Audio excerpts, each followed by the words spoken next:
¿Listo? Perfecto. Vamos a comenzar la clase, que ya tenemos todo preparado para eso, ¿no? Sí, me escucho, ¿verdad? Allá atrás. Sí, perfecto. Vamos a orar para empezar. Te damos gracias, Dios, por este día del Señor. Gracias, Padre, porque podemos apartar el tiempo necesario en la mañana con el culto, ahora con esta clase. Y queremos mostrar, Señor, nuestra dependencia a ti, nuestro amor hacia ti.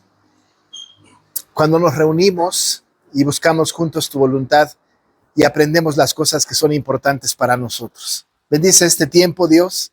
Ayúdanos para que sea útil y podamos nosotros tener una razón bíblica de cómo dirigirnos a ti, Padre nuestro que estás en los cielos. Está con los hermanos que quizá vengan todavía de camino. Y también, Señor, con los hermanos que en este tiempo de vacaciones están fuera de la ciudad. Cuida de ellos en su salida y su entrada. Así que te pedimos esto en el nombre de Jesús. Amén.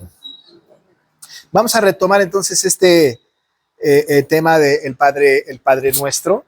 Ya la semana pasada estuvimos hablando de algunas cosas que tienen que ver con por qué es útil el Padre Nuestro, lo revisamos un poquito, la necesidad que nosotros tenemos de orar al Señor, pero vamos a entrar un poquito ya más en materia con la primera parte de esta oración del Padre Nuestro. Tenemos que recordar que el Señor ha establecido cómo no orar, ¿verdad? Cuando dice, no seas como los hipócritas, que dicen palabras sin sentido, ¿no? Parafraseando un poco, ¿no? Tenemos que tener mucho cuidado de este asunto. Y también la importancia que tiene saber que nosotros necesitamos aprender a orar, porque no es cierto que sabemos orar. Lo hacemos porque tradicionalmente nos han enseñado a orar y nos han dicho, no importa cómo, ¿verdad? Con que articules algunas expresiones, te dirijas a Dios y nos dice, Señor, me escucha de todas maneras y aún y cuando así es, me parece que aún y los apóstoles llegaron a la conclusión de que no tenían la menor idea de cómo orar, ¿no? Habían pasado muchos días con el Señor Jesús viendo sus milagros, escuchando sus enseñanzas directamente de la boca del Señor, y con todo eso ellos dijeron, carecemos nosotros del conocimiento preciso de cómo orar. Por eso la versión que tiene Lucas del Padre Nuestro es que él pone a los apóstoles diciéndole a Jesús, enséñanos, ¿verdad? Enséñanos a orar, ¿no? Se oye como raro, ¿no? ¿Cómo, verdad? ¿Cómo te vamos a enseñar a orar si ellos eran como expertos en su relación con el Señor? Bueno, esto nos hace a nosotros ser humildes y saber que si los apóstoles tenían la necesidad de aprender a orar, imagínense nada más nosotros, ¿no? ¿Qué necesidad tenemos? Hemos afirmado que el Padre Nuestro que está contenido en Mateo 6 y que también está en Lucas 11, son versiones del mismo acontecimiento, no son dos momentos distintos, eso lo dije la vez pasada también. Pero también es muy importante saber y recordar que el contexto en el cual está el Padre Nuestro está en el contexto del Sermón del Monte, que va de Mateo 5 a Mateo 7. Ahí está en este contexto, Dado que el Sermón del Monte es un sermón muy largo, y que quién sabe cuánto tiempo el Señor tardó en predicar ese maravilloso sermón del monte. Pudieron haber pasado horas y horas, incluso algunos dicen que posiblemente hasta días, ¿no? En que el Señor estuvo hablando. Esto nos lleva a la conclusión de que seguramente el Padre Nuestro, solamente por la versión de Mateo y de Lucas la tenemos resumida. Es muy probable, y esa es una especulación que podemos hacer, digamos, sin riesgo de equivocarnos, es que muy probablemente también cuando el Señor Jesús enseñó, ¿no? Cuando les dice, entonces, oren de esta manera, ¿no? Cuando oren, digan así, estaba haciendo una exposición de la relación que tiene el creyente con Dios, particularmente él.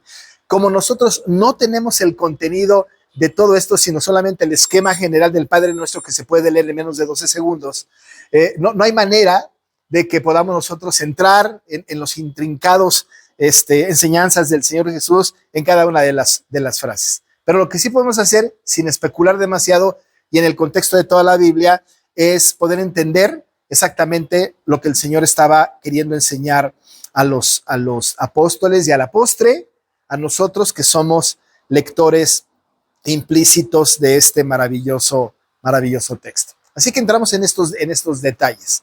Ya hablamos de la necesidad de la oración y vamos a entrar entonces en esta parte. Recuerden que Mateo tiene la versión del Señor Jesús diciendo, vosotros pues oraréis así.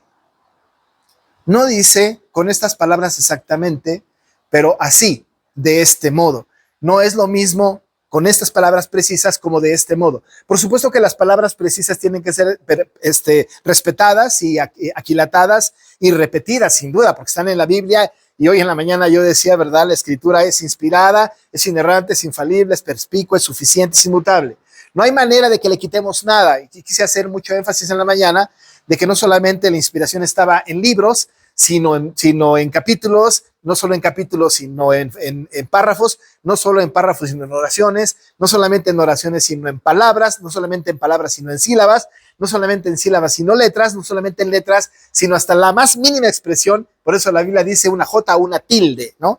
Hasta ese nivel de inspiración tiene. Así que nosotros respetamos y aquilatamos la versión exactamente como está.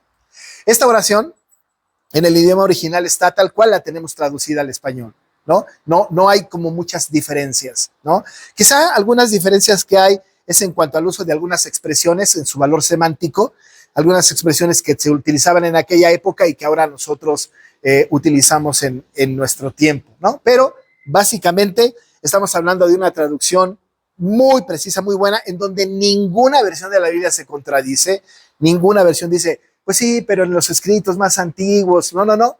Esa es una oración que ha permanecido a lo largo de los siglos, a pesar de los grandes estudios que ha tenido por los intérpretes y por los diferentes teólogos que han querido analizar esta oración, lo cual la preserva y la hace una de las oraciones más importantes de la Escritura.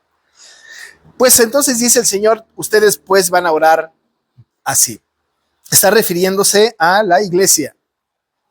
A partir de aquí, nosotros tenemos la primera expresión que dice, Padre nuestro que estás en los cielos.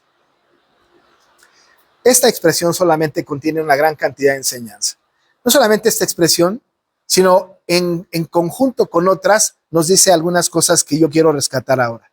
Lo primero que tenemos que notar, y es el primer punto que quiero tratar con ustedes, es que la oración del Padre Nuestro, y particularmente desde que el Señor dice, vosotros pues oraréis así, y luego continúa, ¿verdad? Está en una lucha contra el individualismo, ¿no? Una lucha contra el individualismo, ¿no? Tenemos que luchar con eso.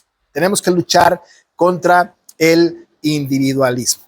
Nosotros, normalmente cuando oramos, y eso no me lo van a negar, cuando nosotros oramos, normalmente empezamos orando a favor nuestro, ¿no? Es muy chistoso porque incluso en las reuniones de oración, ¿verdad? Cuando yo le digo a alguien, hermano, queremos que ore en gratitud, lo primero que sale de nuestra boca es te pedimos, ¿no? O te pido. Hermano, quiero que ore en alabanza y lo primero que sale de nuestros labios es una petición, ¿no?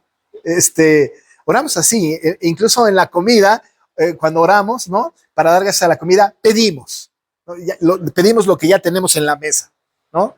Cuando debería de ser una oración más de gratitud al Señor porque ha provisto para nuestra mesa, pero pedimos, ¿verdad? Y no está mal pedir, pero normalmente nosotros empezamos nuestras oraciones con peticiones. Ahora, tenemos que ser conscientes de esto. Cuando nosotros pedimos, nuestra mente, ¿verdad? Deliberadamente o no, está pensando en nosotros, nada más. En mi necesidad, ¿no? En el individualismo, digo yo, en esta necesidad que yo tengo. Pierdo de vista al Señor de la tierra y del cielo que es el proveedor de todas las cosas. Pierdo de vista la magnificencia del ser de Dios, la plenitud de su ser, que no podemos llegar a la plenitud. Pierdo de vista a este Dios y mi oración se centra en mí. Porque cada que pedimos, estamos nosotros pensando en nosotros nada más, ¿no? Te pido que me des, te pido que me hagas, te pido que me convenzas, te pido, ¿verdad? Y nuestra oración se vuelve una sin razón cuando descuidamos a Dios el Padre y nosotros nos centramos en nosotros mismos. Teniendo esto en cuenta, ¿no? Cuando nosotros tenemos esta situación, rompe desde el principio de la oración con el individualismo y le va a dar a la oración para los apóstoles y a la postre para todos los creyentes un sentido de comunidad, en donde no solamente soy importante yo y Dios, por supuesto, trascendente, que lo vamos a revisar ahorita, sino que además hay una expresión de colectividad en la oración. No es difícil de descubrirlo, porque la oración empieza diciendo Padre nuestro, ¿no? En primera instancia rompe con el individualismo porque no es Padre mío, que sí lo es, pero Padre nuestro. Puede no tener un gran sentido esto que estoy diciendo, pero hay una verdad a lo largo de toda la Biblia. Aun y cuando el Señor llama personalmente, individualmente, cuando llama a alguien individualmente o personalmente, no lo llama para tener una relación absolutamente individual de cada uno con Dios, sino que el Señor pone a cada uno de nosotros en función de un cuerpo, ¿verdad? En función de un cuerpo. De tal manera que cuando el Señor, o en la Biblia se escucha cosas como el pueblo de Israel, el remanente santo, la pequeña manada, la niña de sus ojos, el pueblo amado, el Señor está hablando en términos plurales, en términos de colectividad. Todos ustedes son mi pueblo. De hecho, el pacto que Dios hace con el hombre, ¿verdad? Le dice este pacto al pueblo de Abraham.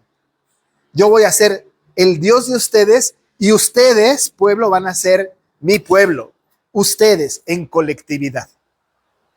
Así que particularizar, individualizar la oración exclusivamente para satisfacer mis necesidades personales no es una aplicación correcta. No lo es. Claro, en la soledad de nuestra casa, cuando nosotros oramos el Padre Nuestro, no estamos en el grupo, ¿verdad? Pero sí tenemos un sentido de colectividad. Porque a pesar de que no estamos juntos, sabemos que pertenecemos a un cuerpo, ¿no? Sabemos que pertenecemos a un cuerpo. No hay que perder de vista esto. Somos parte de un pueblo, de una colectividad. Por eso no existe tal cosa como los cristianos que están en su casa y que dicen, pues yo no voy a la iglesia, ¿verdad? A mí no me importa. Yo tengo una relación con Dios personal, ¿no? Y yo y Dios somos grandes cuates, ¿no? Y yo no necesito de nadie. Eso rompe con la estructura de la colectividad por el pacto que Dios estableció con el hombre. Aun y cuando ciertamente Dios puede bendecir a cada uno de nosotros, pero lo bendice en función del pueblo, porque somos parte de una comunidad. Ahora, en el Padre Nuestro, el Señor rescata este concepto y empieza hablando de Padre Nuestro. Pero no solamente esto, sino hace un contraste en lo que es de Él. Porque Él dice, Padre Nuestro que estás en los cielos, santificado sea tu nombre, ¿no? Venga, tu reino, hágase tu voluntad, como en el cielo, así también en la tierra. Y luego empieza la colectividad. El pan nuestro de cada día, dánoslo a nosotros hoy y perdónanos a nosotros nuestras ofensas, como también nosotros perdonamos a nuestros deudores. No nos metas a nosotros en tentación, mas líbranos a nosotros del mal. Ahora, ¿qué es lo que está pasando? Que en la oración del Señor está enseñando no solamente esta oración maravillosa que cubre una gran cantidad de necesidades, sino que quiere que rompamos con el individualismo y que pensemos en comunidad, ¿no? Danos a nosotros el pan, ¿no? Líbranos a nosotros del mal, ¿no? Está hablando en términos muy específicamente de la colectividad, ¿no? No es yo, sino es todos nosotros. Aún en la soledad de la casa, aún en la soledad de nuestras oraciones, tenemos que tener este concepto de colectividad. Ahora, alguien preguntará, entonces no puedo orar personalmente, Señor, bendice mi vida. Por supuesto que sí, pero en nuestra mente, ¿verdad? Tenemos que estar conscientes de que estamos en comunión. Ahora, dice un escritor, y dice bien, el Señor trabaja a través de su pueblo, incluso individualmente.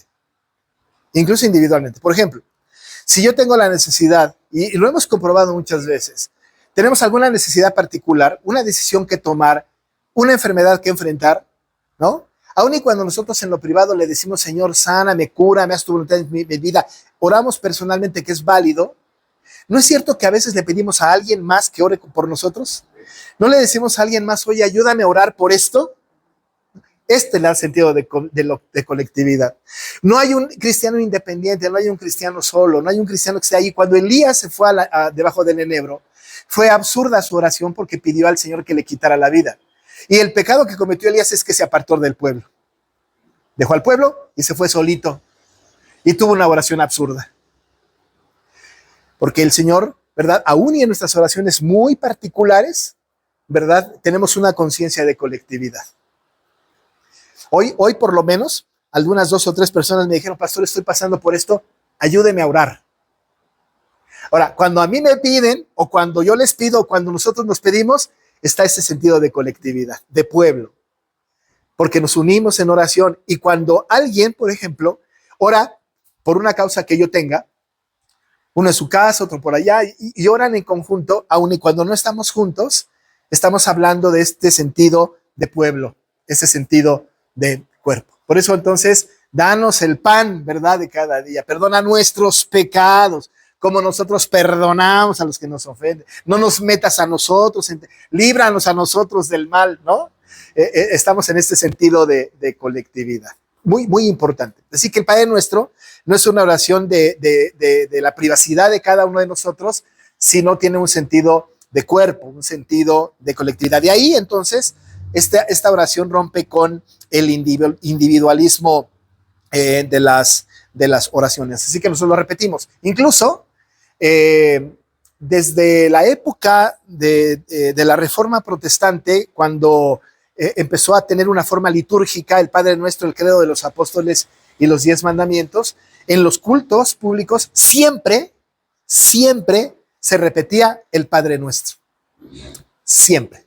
Hoy día hay iglesias que en sus cultos siempre, en algún momento de la liturgia, repiten juntos el Padre Nuestro. Porque cuando juntos repetimos el Padre Nuestro, está teniendo este sentido de pueblo. Estamos diciendo nuestro de todos nosotros, ¿no? Nuestro de todos nosotros. Así que entonces hay que romper con el individualismo de la oración y pensar en colectividad, pensar en el cuerpo, pensar en este cuerpo maravilloso de Cristo. Pero por otro lado, tenemos que notar la identificación que tenemos con nuestro Dios, ¿no?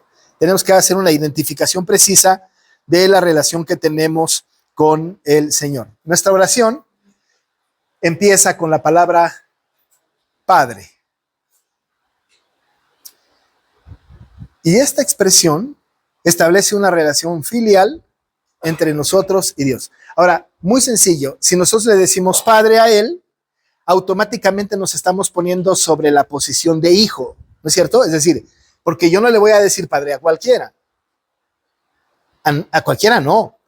Imagínense esto, si llega cualquiera de los hijos de ustedes y a mí me dice papá, yo le diría, ¿qué te pasa, no? Yo no soy tu papá. Sí, este niño no puede establecer una relación filial conmigo como papá porque yo no soy su papá. No lo soy. No se puede, no se debe. Yo lo rechazaría. Si yo me acerco con alguno de ustedes y les digo papá, ¿no? Primero mi papá se va a ofender, ¿no? Es decir, ¿cómo que? Oye, yo soy tu papá, ¿cómo crees? Por un lado. Y por otro lado, al que le estoy diciendo papá me va a decir, yo no soy tu papá. ¿Por qué? Porque yo le llamo papá solamente a aquel que ha establecido una relación filial conmigo y que por derecho de nacimiento tengo. Porque además me han contado, porque pues a mí personalmente, yo no fui testigo, a mí no me consta, pero me han contado que soy hijo de ellos dos. Y yo lo creo. Además, mi papá y yo nos parecemos una barbaridad. Así que no hay manera, ¿verdad?, de que se niegue mi paternidad. Pero, no escogimos nosotros eso, pero tenemos esta relación filial. Ahora, vamos a poner el ejemplo con Dios.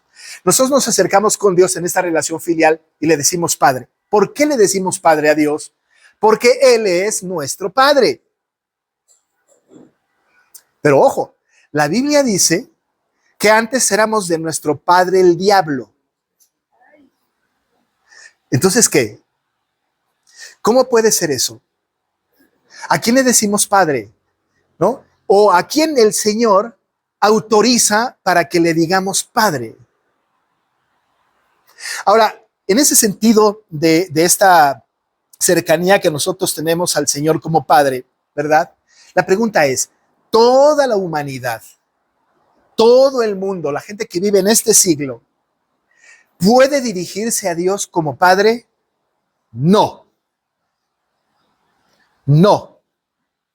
Porque si una persona no creyente le dice a Dios, Padre, va a decir, eres de tu padre el diablo. Yo no soy tu papá. Me perdonas, pero yo tu padre no soy. Esto entonces rompe con este estereotipo o esta idea, ¿no? De que todos somos hijos de Dios, ¿no? Nos hemos preguntado a lo largo de la historia, ¿verdad? De nuestra fe. La pregunta es, ¿todos somos hijos de Dios? Y siempre decimos, no todos somos hijos. Somos criaturas todos, pero hijos solamente algunos cuantos. Ahora, solo esos cuantos tienen la potestad, tienen la autorización, tienen el derecho, tienen la posibilidad de dirigirse a Dios como Padre. Pero una persona que no es creyente, no puede. Bueno, de que puede, puede. De que puede, puede. Pero, dice la Biblia, ¿verdad? Dios no escucha sus oraciones. Porque no es Padre. No es Padre de esas partes de la creación. Ahora, no tenemos que, o debo señalar, que el Señor tiene una acción paternal con toda la humanidad, le llamamos nosotros de alguna manera gracia común.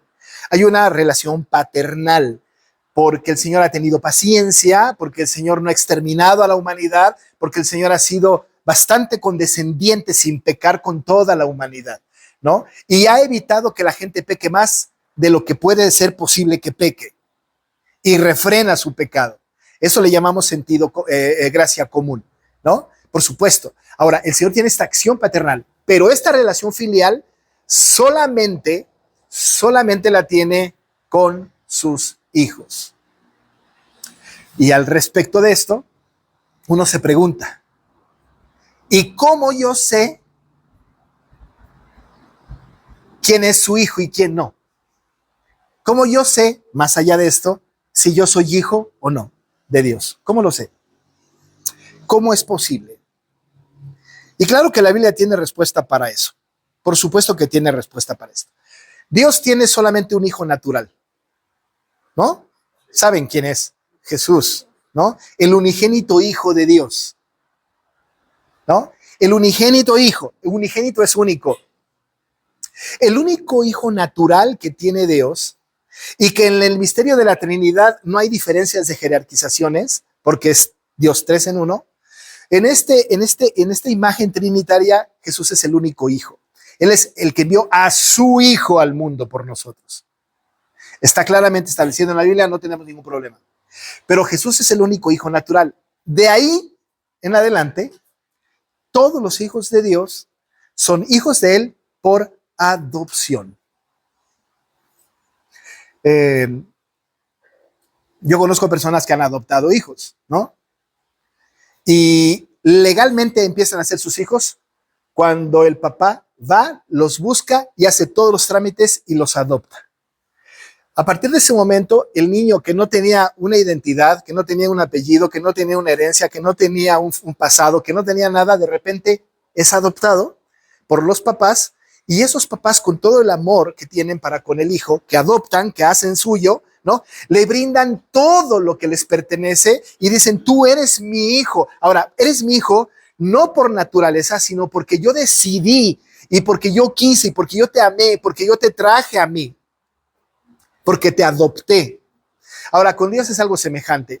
Nosotros somos hijos de Dios porque Él ha determinado eso para nosotros. Ahora, piensen ustedes, cuando se adoptan hijos chiquititos en el mundo, ¿no es verdad que cuando hay este tema de la adopción se forman a 20 papás y se trae al niño y dicen, escoge a tu papá? Es todo lo contrario. Viene el papá y ve a los niños y dice, quiero a este. No al revés. Así que nosotros tenemos claro que cuando el Señor nos llama a ser sus hijos, nos llama por una decisión que solamente le corresponde a Él. Que nosotros no decidimos ser hijos, sino que Dios fue el que nos concedió esa prerrogativa de ser hijos. Mas a todos los que le recibieron, a los que creen en su nombre, les dio potestad de ser hechos hijos de Dios. Los que Él llamó. Y utiliza este maravilloso ejemplo de la adopción que nosotros lo entendemos muy bien. Efesios 1, 4 al 5. Alguien que lo lea, por favor. Efesios 1, 4 y 5. Otro por allá que busque Gálatas 4, 4 y 5. Y alguien más, Romanos 8, 14 al 17, por favor. Empezamos con Efesios 1, 4 al 5. Quien lo tenga, por favor. Según nos escogió en él, antes de la fundación del mundo, para que fuésemos santos sin mancha delante de él, en amor, habiéndonos predestinado para ser adoptados, hijos suyos por medio de Jesucristo, según el puro afecto de su voluntad. Miren nada más qué precioso texto. Miren qué maravilla. Según nos escogió en él, antes de la fundación del mundo. Sí, yo soy un hijo adoptado de Dios, en la mente de Dios, en el decreto de Dios antes de que el mundo fuese. Económicamente, históricamente, en un momento me llamó y me dijo, eres mi hijo. Y yo le recibí. En ese orden, primero él me llama, cambia mi corazón y después yo lo recibo. No al revés. Yo no lo recibo para ser regenerado, sino que yo soy regenerado, ¿verdad? Y después de esto le recibo. Ahora, él me da esta capacidad desde antes de que el mundo fuese. Y lo hizo en amor, habiéndome predestinado para ser adoptado hijo suyo, por medio de Jesucristo. Y la pregunta que todos hacen, ¿y por qué? ¿Por qué a mí? ¿Saben qué dice Pablo? Porque le dio su regalada gana, por el puro afecto de su voluntad. Es una paráfrasis bastante mala, pero es por el puro afecto de su voluntad. Así que cuando alguien le pregunta a Dios, ¿por qué a mí? Miren, nos bastaría con que Dios dijera, porque yo quise. No cuestiones más, ¿verdad? O sea, nosotros dicen, pero Señor, no me lo merezco. Me queda clarísimo, y a mí me encantan esos contrastes, me queda clarísimo que no te lo mereces, pero clarísimo. Es más, lo que mereces es mi ira descargada sobre ti.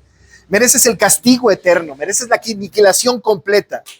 Pero está aquí, ¿no? En amor, habiéndonos predestinado para ser hijos suyos por medio del Señor Jesucristo. La adopción, que sucede antes de la fundación del mundo y se ejecuta en el nombre de Jesucristo.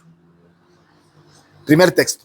Gálatas, ¿qué dice quien lo tenga ya? Gálatas 4, 4 y 5.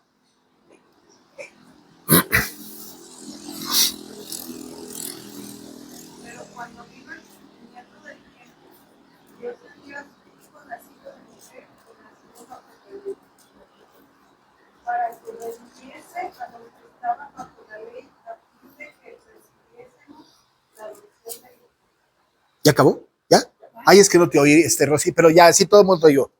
Yo soy el único sordo. Lo que leyó Rosy, sí es tal cual, ¿verdad? Sí, lo leí. Gracias. Sí, yo ya sé. Cuando vino el cumplimiento del tiempo. Primero tenemos a un Dios que nos predestinó antes de que el mundo fuese. Pero en la historia vino algo, ¿verdad? Dios envió a su hijo, nacido de mujer y nacido bajo la ley. ¿Para qué? Para que redimiese a los que estaban bajo la ley, nos saca de la condena de la ley, a fin de que recibiésemos la adopción de hijos. Nos quita la condena del pecado, nos quita las consecuencias del pecado y nos adopta como sus hijos. Y todo lo hizo en el nombre de Jesús, porque dice que Dios envió a su hijo nacido de mujer bajo la ley para que redimiese, él, Cristo, para que Cristo redimiese, ¿verdad?, a los que estaban bajo la ley, a fin de que recibiésemos nosotros la adopción de hijos. Romanos 8, 14 al 17, por favor. Porque todos los que son guiados por el Espíritu de Dios, estos son hijos de Dios, el no haber recibido el Espíritu de esclavitud para estar otra vez en temor, sino que haber recibido el Espíritu de adopción por el cual llamamos Abba Padre. El Espíritu mismo da testimonio a nuestro espíritu de que somos hijos de Dios. Si hijos, también herederos de Dios y coherederos con Cristo, si es que padecemos juntamente con Él, para que juntamente con Él seamos glorificados. Gracias, Susi. Precioso texto. ¿No les parece? Una belleza de texto. Porque todos los que son guiados por el Espíritu de Dios, estos son hijos de Dios. No hay manera de ser hijos de Dios si no somos guiados por el Espíritu de Dios. Es el que nos guía, ¿verdad? Para ser hijos de Dios. No hemos recibido el espíritu de la esclavitud para estar otra vez. Otra vez es significativo porque así estábamos en temor, para no estar otra vez en temor, sino que en su lugar recibimos el espíritu de adopción, ese espíritu que vino de Dios, que fue iniciativa de Dios, para que nosotros recibiésemos la adopción, ¿verdad? Para recibir la adopción, por el cual clamamos, Abba, Padre. Y nos dirigimos al Señor como de los padres, el Padre. Alguna vez expliqué que Abba Padre no es papito lindo, no es papito querido, no es papi, es Padre. Y la expresión que tenemos como hijos adoptados es dirigirnos a Él como Padre. Como Padre, ¿no? Si el Señor hubiera querido, dije en aquella ocasión, que le dijéramos papito lindo, nos hubiera puesto, cuando oréis digan, papito lindo que estás, entonces tomamos. Pero como no dice esto en ninguna parte de la Biblia y el nombre de Dios está bastante establecido, entonces nos dirigimos a Él con toda reverencia como Padre. El espíritu que nosotros recibimos es el espíritu de adoración, es el espíritu en el cual nosotros clamamos Abba, Abba Padre. Así que bajo este criterio, cuando nosotros decimos Padre, estamos definiendo nuestra relación filial con Dios. No por iniciativa nuestra, no porque quisimos hacerlo, sino porque Dios nos dio la distinción de ser sus hijos por medio de la adopción. Y la adopción no pudo haber sucedido si no está en medio como intermediario Jesucristo. Queda como clarísimo en los tres textos. No hay manera. Por eso dice Juan, ¿verdad? A todos los que le recibieron a Cristo, a los que creyeron en Él en Cristo, a estos les dio potestad de ser hechos hijos de Dios. No cualquiera. Si una persona no cree en Jesús o tiene una creencia en Cristo diferente a lo que dice la Biblia, no es hijo de Dios. Dice un autor que una persona no creyente cuando se dirige a Dios por Padre está acarreando juicio para su vida. Qué tremendo, ¿no? Qué tremendo. Es importante porque cuando nosotros vamos con una persona que no es creyente y le decimos, ora el Padre Nuestro, lo estamos mandando al juicio. Estamos diciéndole algo que no debemos de decir. ¿Saben cuántas personas alrededor del mundo no creyentes se saben el Padre Nuestro? Es parte de la cultura general. Es parte del acervo cultural de la humanidad, digamos, ¿no? Es decir, todo el mundo lo sabe. Es más, ha sido choteado. Ha sido insultado. Hace poquito he estado viendo mucho todo lo que está pasando en Venezuela, no estableceré juicios. Pero una cosa que descubrí es que han idealizado tanto a Chávez que hay una oración que dice, Hugo Chávez, que estás en el cielo, santificado sea tu nombre. Ahora, ¿saben qué juicio hay para estas personas? Terrible condenación. Hay un Padre Nuestro que está en tono fresa, hay un Padre Nuestro que está en tono naco, hay un Padre Nuestro que está en todos los sentidos menospreciado. Se ora a Maradona, se ora.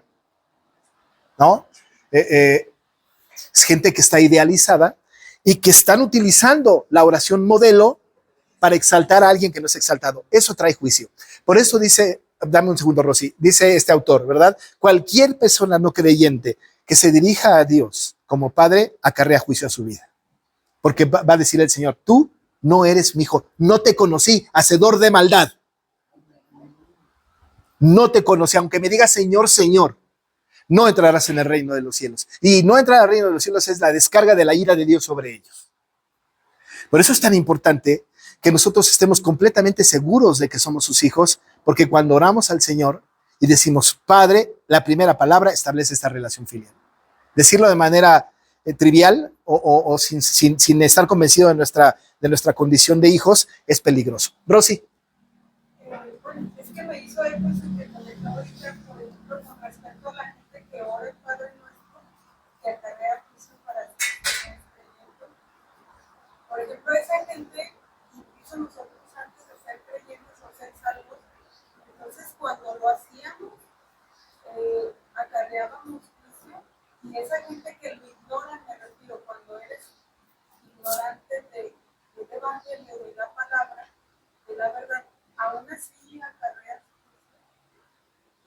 Ahora, ¿qué sucedió con nosotros o con con los creyentes actuales que antes de no ser creyentes lo decían?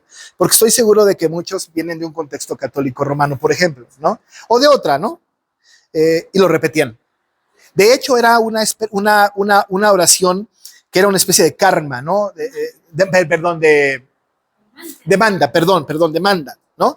Entonces, este pecado se cura con 3 Padres Nuestros, ¿no? Sí, en la Basílica de Guadalupe nos mandaba el sacerdote a, vámonos, y como habíamos pecado, pues 300 Padres Nuestros y 200 Aves Marías. Sí, wow. Sí, yo sé. Cuando la inauguraron, yo estaba en una escuela de monjas y entonces fuimos a la inauguración de la basílica, fuimos a confesar, ¿no? Y 200 y 300. 200 Aves Marías y 300 Padres Nuestros, ¿no? Qué bueno que el Padre Nuestro era más que las Aves Marías, ¿no? Pero, ¿qué pasa con esto? Por ejemplo, mi hermana Rosa Berta y muchos repetían el Padre Nuestro sin sentido. ¿Había juicio? Claro, sí, por supuesto que sí. Pero en su gran misericordia, a nosotros que estábamos muertos en nuestros delitos y pecados, ¿no? Nos dio vida juntamente con Cristo.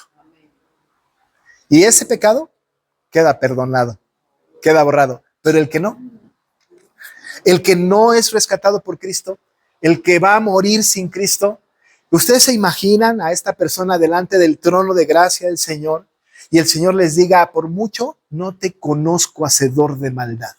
Y que diga, pero si yo estuve diciendo el Padre Nuestro. Lo repetí 300 veces cada que pecaba y pecaba una vez a la semana. Una vez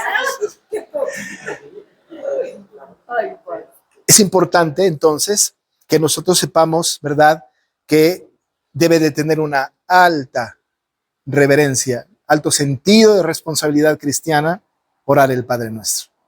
Ahora, nosotros lo debemos orar más seguido, pero lo debemos orar más seguido con una conciencia de que estamos estableciendo una relación filial con el Padre que nos adoptó como sus hijos. No como un conjuro mágico, ¿verdad?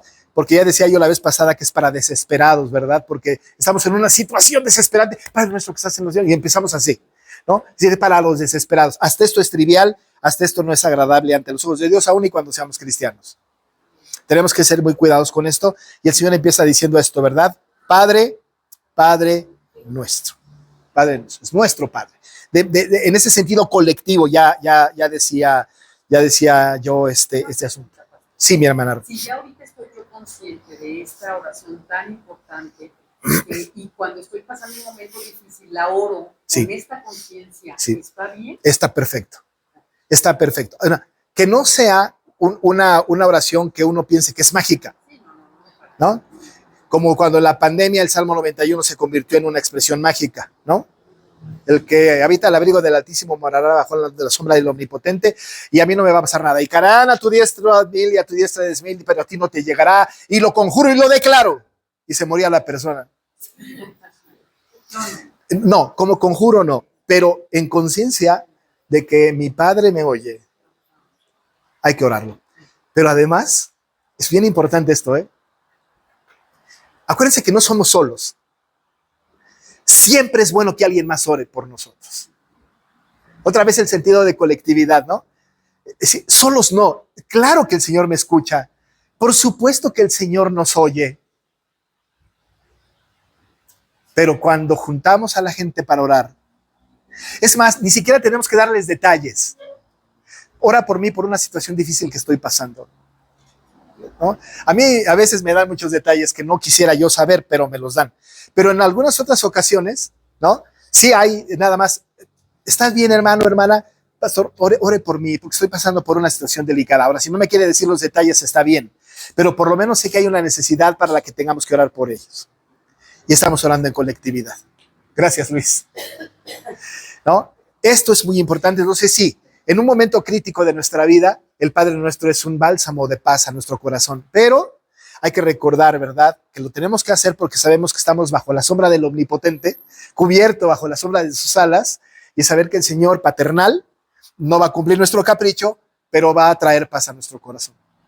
Hermano Miguel. Yo creo que toda oración debe hacerse con esa conciencia. Sí.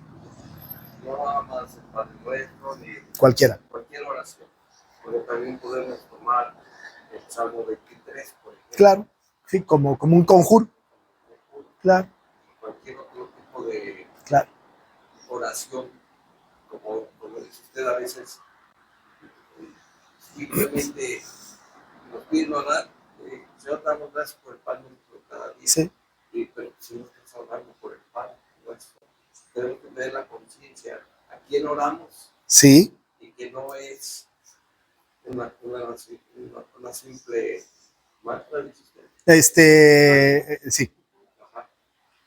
Que es a un Dios que se ha hecho cercano a nosotros, que es nuestro Padre. amén, sí, Aún a los niños, porque a los Sí. niños, sí, pues quizás una de las grandes bendiciones que yo tuve, sí, estaba en mi mente, le enseñamos el Padre Nuestro a los niños. sí, sí, hay que enseñárselos. ¿Qué conciencia puede tener el niño todavía de que Dios es su Padre, cuando aún quizás en muchos casos ni hay un Padre terrenal? Claro.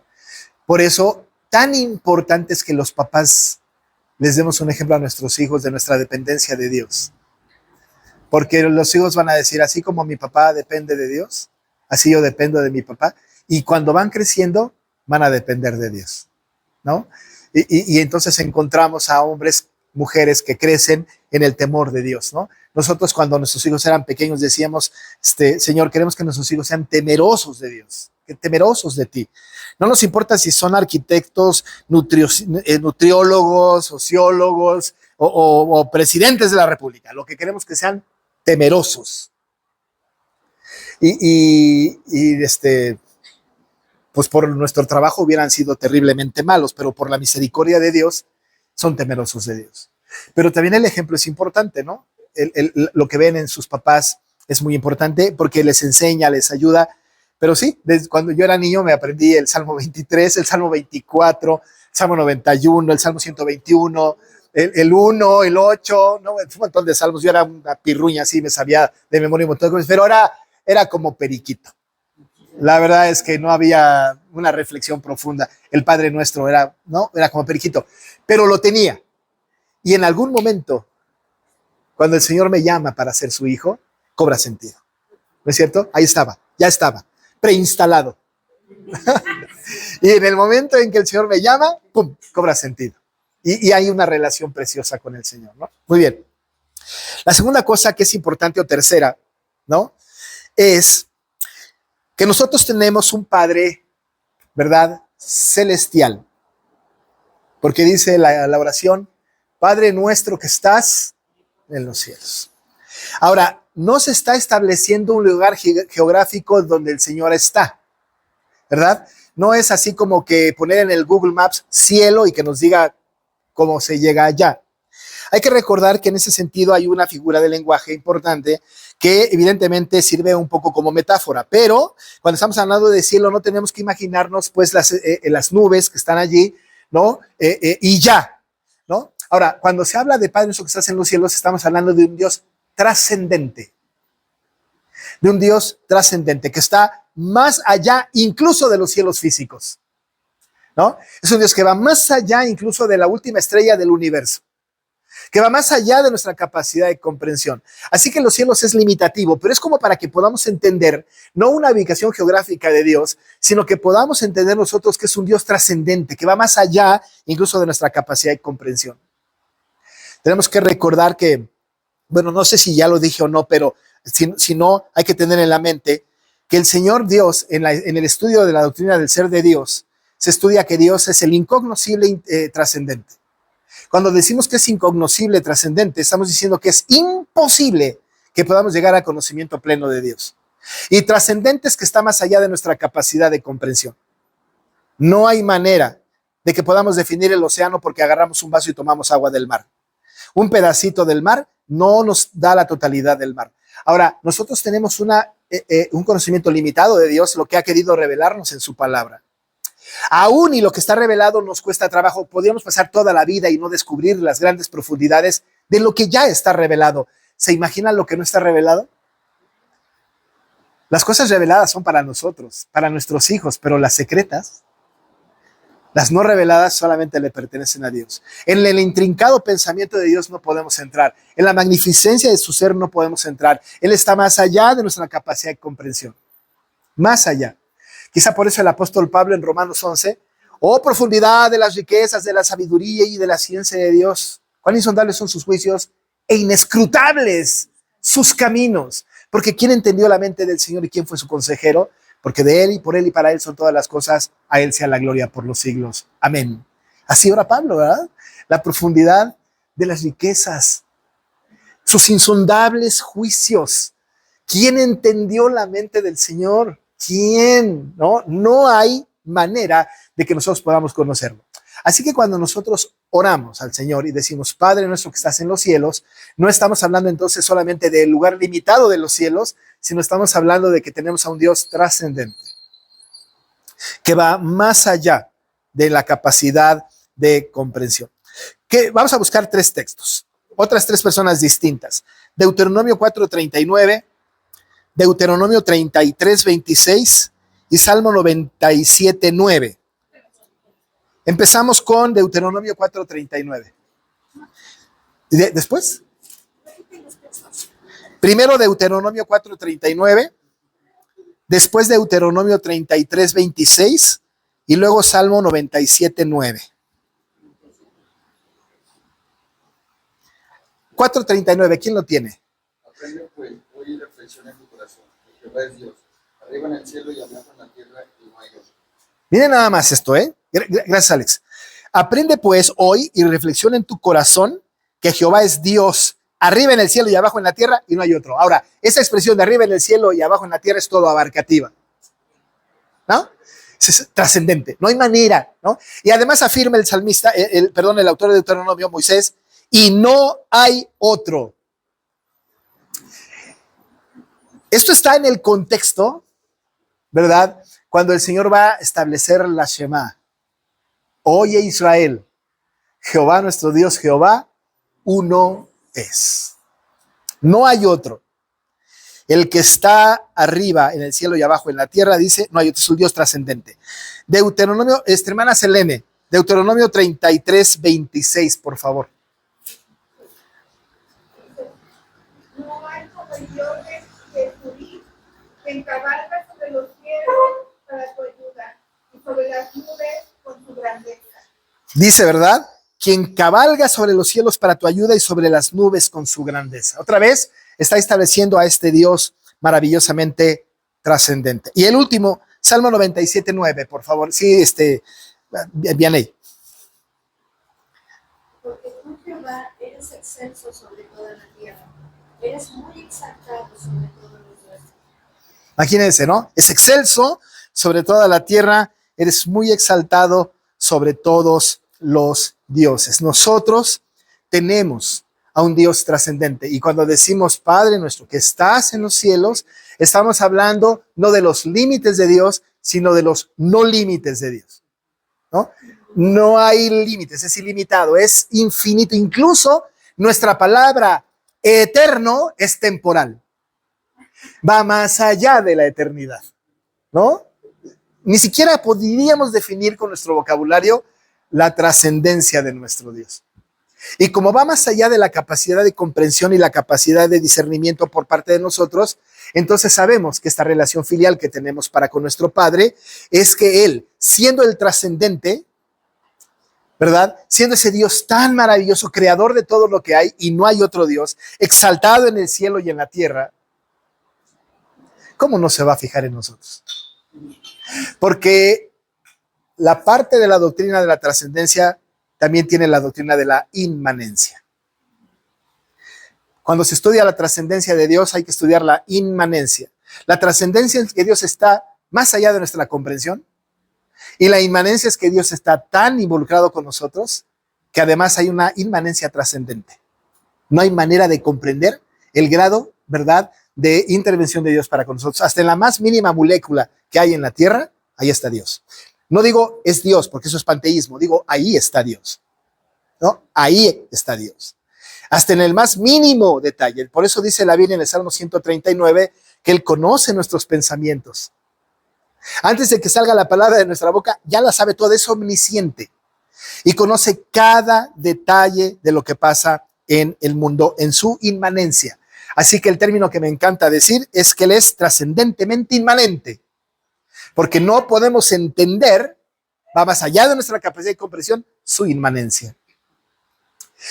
Cuando decimos entonces, Padre nuestro que estás en los cielos, estamos, ¿verdad?, definiendo, estamos seguros de que es un Dios trascendente, que va más allá de nuestra comprensión, con el cual tenemos que tener un alto sentido de reverencia cuando nos dirigimos a Él, ¿no? A ese Dios maravilloso. Y por último, que es algo muy, muy importante mencionar en esta época el lenguaje inclusivo, ¿no?, que es muy, muy importante, es saber que la Biblia llama a Dios Padre. Padre, ¿no? Está dando un género. Es algo patriarcal. No es madre, es padre. Ahora déjenme decirles con tristeza que últimamente he escuchado a algunas personas hablar de que el Espíritu Santo es la madre Espíritu Santo y que el Padre, ¿verdad? El Dios el Padre es el Padre de la gente. Entonces, a Dios Padre, al Espíritu Santo Madre. Esa es una blasfemia, una gran blasfemia. Y juicio caerá sobre ellos. Destrucción repentina. Hubo un libro muy famoso, La Cabaña, que representaban a Dios como una mujer negra. O sea, Negra. Sí. Película. Sí, fue de todo, ¿verdad? Lo hicieron película, fue libro y todo, ¿no? Y representaban a Dios como madre. ¿Eh? Perdón, como mujer. Imagínense nada más que aberración. Claro que en este tiempo, ¿verdad?, del lenguaje inclusivo, ¿no? Entonces dices, no, vamos a romper con ese estereotipo y de hoy en adelante Dios va a ser madre, porque quién sabe, ¿verdad? Como dice la Biblia que Dios es espíritu, no tiene género, ¿quién puede saberlo? Entonces nos vamos a dirigir a Él como madre, porque es como la madre que cuida sus polluelos, como la gallina, pues, entonces le dan una característica de mujer, lo cual es muy peligroso, hermano. Sí, hermano, cuando le dicen a Cristo, te buscan tu madre y tus hermanos, les dice, no. Mi padre y mis hermanos son los que hacen la voluntad. Los que hacen la voluntad del Padre. No sé si pudiera comentar algo respecto a esa expresión de Jesús.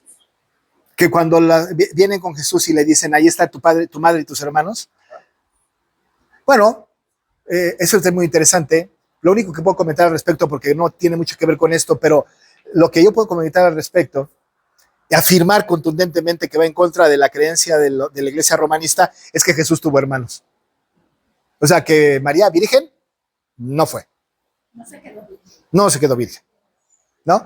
Eso es lo que yo puedo decir. Claro, ¿verdad? Dice él, mi padre y mi madre son los que hacen la voluntad de mi padre. Imagínense a Jesús otra vez confirmando, dirigiéndose a Dios como padre, ¿no? Y además, pues, perdón, que no se dirigió a María como madre, que decían mamá o madre, no. ¿verdad? Entonces, mujer, ella tu hijo, Sí. y también mi madre, bueno, dijo mi madre y mis hermanos son todos aquellos que hacen la voluntad, pero no dijo ella es mi madre. No. Ese es un estudio que tenemos que tener con mucho cuidado. Hay una corriente teococos que tenemos que estudiar con cuidadito, muy detenidamente, ¿no? En el asunto de que si María es madre de Dios o no, pero no lo vamos a tratar aquí. Pero ciertamente Jesús no se refirió a María como mamá, y mucho menos a José como papá, ¿no? Él cuando utilizó la expresión padre, era a su padre, sin duda alguna. Así que en este medio inclusivo, ¿no?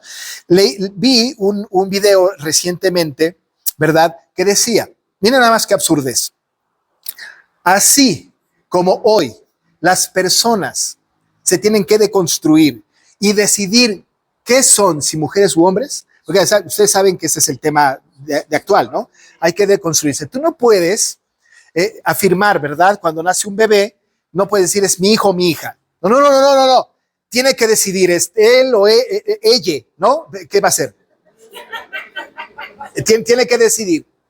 No le impongas porque el género, ¿no? Es un convencionalismo social. Es una imposición cultural. Ahora, no. En un momento va a decidir qué quiere ser. Eso es pecaminoso por todos lados donde la veamos. Pero fueron al extremo de decir que en este tiempo Dios ha decidido no ser hombre, de construirse. Ha decidido ser mujer. Y apoya a la ideología de género. Soportado por las feministas, soportado por los de la ideología de género, soportado por la agenda progresista, soportado por la agenda LGBTQI+, soportado por esta corriente liberal. Y saben una cosa, cada vez más personas están creyendo eso. Es muy peligroso. La iglesia tiene que conservar la esencia bíblica de este Dios como Padre, hermano. Se ha comentado también que los ángeles son asexuales. No sé por qué les ha dado por esta... exaltar tanto a los ángeles. No, hay que evitar la exaltación a los ángeles. Y bueno, los nombres de los ángeles son de varones. Sí. Miguel, Gabriel, ¿no? Se meten con la sexualidad. Sí, es una locura. Sí, es una locura. Estamos en un mundo bastante volteado, ¿no? Digamos, muy pecaminoso. Hay que tener cuidado. Así que lo último que quería decir en este sentido es que cuando Jesús dice, refiriéndose a Dios, Padre, amados hermanos, es Padre. No es madre, ¿verdad? No es mujer, es Padre. Y así tenemos que referirnos a él. Abba, Padre. Cualquiera que venga y nos quiera decir otra cosa, ¿no? Está equivocado. Hace poco, un año quizá o dos atrás, en un material de una publicación que es oficial de la Iglesia Nacional Presbiteriana, un escritor equivocadamente dijo, Dios tiene rostro de hombre y de mujer. Y yo puse el grito en el cielo. Y por eso no me quieren mucho. Pero, ¡pum! No puede ser posible. ¿Cómo esto puede estar publicado? Imagínense en el riesgo en el que estamos. Hay que tener mucho cuidado de no caer en esto porque acarreamos juicio. Ahora, para terminar, nada más decir, ¿verdad? Tenemos una relación filial con Dios. Él es nuestro Padre porque Él lo decidió así y nos adoptó para eso.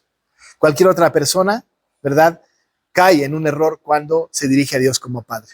No es cierto que es el Padre de toda la humanidad. Solamente es aquellos en los cuales ha puesto su espíritu que clama, Abba Padre. Este Padre, ¿verdad?, esta relación filial que nosotros tenemos con Él, es una relación con un Dios trascendente y que además es nuestro. Y que nosotros en colectividad estamos como cuerpo de Cristo en relación con este Padre. El Señor no solamente es Padre de uno solo, sino es Padre de todos nosotros. Y al final, ¿verdad?, esta relación que tenemos con Él es masculina. Es nuestro Padre, no nuestra madre, ¿no? Vamos a terminar, porque ya son las 7:03. Yo tengo una clase que dar todavía a las 8. Así que terminamos, ¿no? Y vamos a orar. Padre, nos dirigimos a ti, Señor, con reverencia, con temor, con temblor. Tennos paciencia, Dios. Estamos aprendiendo. Pero déjanos experimentar en nuestro ser interior, porque tu espíritu dé testimonio al nuestro de que somos tus hijos. Y que como hijos, entonces podemos clamar a ti, Abba, Padre. Gracias, Señor, por esto, porque nosotros no decidimos ser tus hijos. Todo lo contrario, no queríamos serlo. Pero tú un día, por tu inmensa misericordia, estando muertos en nuestros delitos y pecados, nos diste la vida, regeneraste nuestro corazón y nos adoptaste como tus hijos. Muchas gracias, Señor. Te rogamos que nos dirijas a casa en paz, que vayamos y que descansemos y que podamos seguir nuestra lucha diaria entendiendo que tenemos a un Padre celestial. Oramos, Señor, en el nombre de aquel que fue el que hace posible nuestra relación contigo, en el nombre de Jesús. Amén.